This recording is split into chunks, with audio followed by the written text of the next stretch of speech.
Continuing in earnest today for the first day of live music. Thousands of fans have been at the main Pyramid stage this afternoon. Rita Ora and the Arctic Monkeys are among the biggest names performing tonight. And of course the Rolling Stones will make musical history this weekend with their first ever appearance at Glastonbury. And Andrew Plant is there. Are you dry, Andrew? What a difference a day makes at Glastonbury, David. Things have suddenly got very noisy indeed. Just look at the amount of people here at the Pyramid stage to watch the back scenes here. Let me just show you some of the crowds. It is this busy right the way across the site, not just here at the Pyramid stage.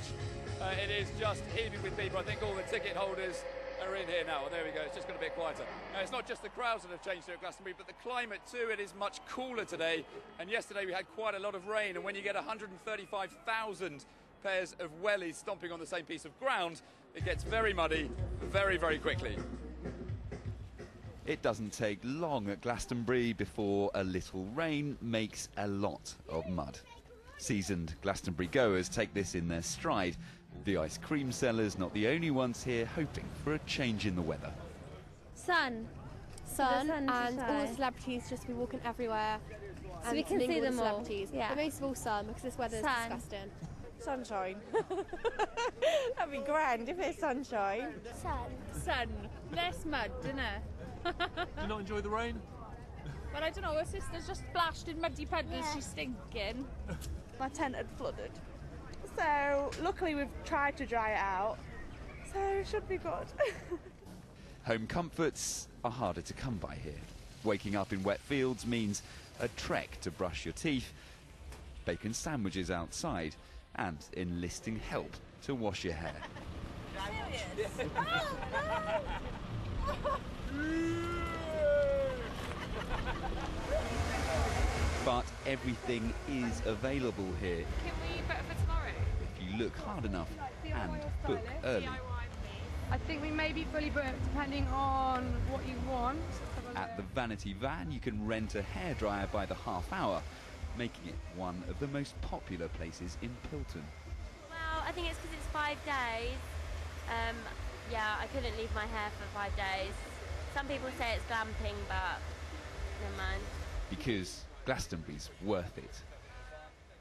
Wellies and determination are equally important. This mud is sticky and hard to clean off. For festival organisers, there is no danger of any damp spirits. Emily Evis has seen all this many times before. So far, so good. I think after a year off, it makes for a really good atmosphere. People are so excited to be back. That should be the end of the rain. The forecast is for a warm weekend. But as any festival aficionado will tell you, this sticky Glastonbury goo isn't going anywhere anytime soon. Now, you may remember a promising young ballet dancer named Jack Widdowson from Bath. Jack was beaten up very badly in Cardiff 2 years ago. He actually had his neck broken and people were worried that he may never dance again. In fact, his attacker went to jail just a few weeks ago. Well, today at Glastonbury, Jack was back performing in the theatre stage, doing his thing in front of a crowd of people. So we thought we'd show you some pictures of Jack. He's a very nice guy. And we wanted to show you that he's now back on his feet and doing his thing again.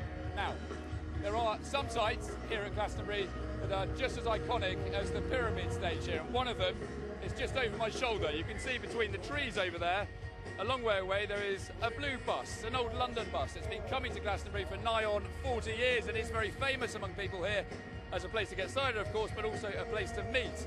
And as Steve Powell now reports, over the last couple of days, it's also been the scene of a very emotional reunion.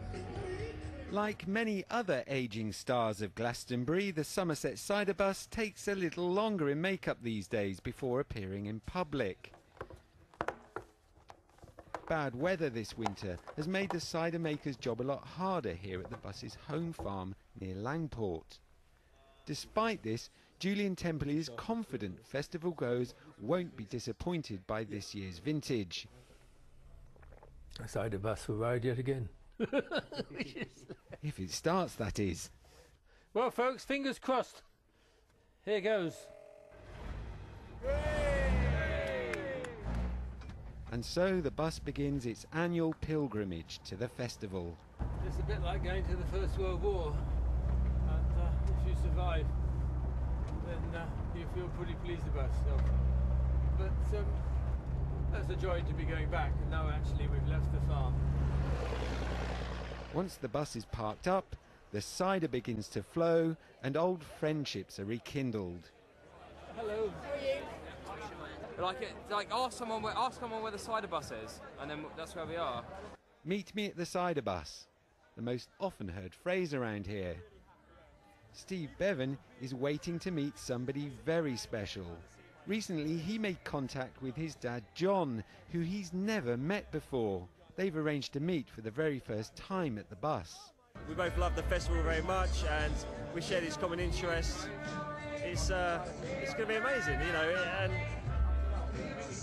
in terms of walking these hallowed grounds together, it's only right that we meet here. Steve scans the faces in the crowd, then suddenly... Oh my God!